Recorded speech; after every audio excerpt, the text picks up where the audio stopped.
सिर्फ चिप्स खाकर बोर हो चुके हो तो यहाँ पर मैं दिखाऊंगी इंटरेस्टिंग चिप्स चाट। एंड आपको चिप्स को मैश करना है, उसके बाद ऑनियंस डालने हैं उसमें, देन ऐड बूंदी, ये ऑप्शनल है, इसके अलावा आप कोई चिवड़ा भी डाल सकते हैं।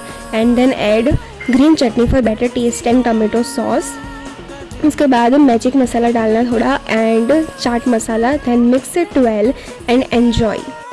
कमेंट्स में बताना कि आपको ये रेसिपी कैसी लगी एंड और वीडियोस देखने के लिए सब्सक्राइब कर देना। Bye bye.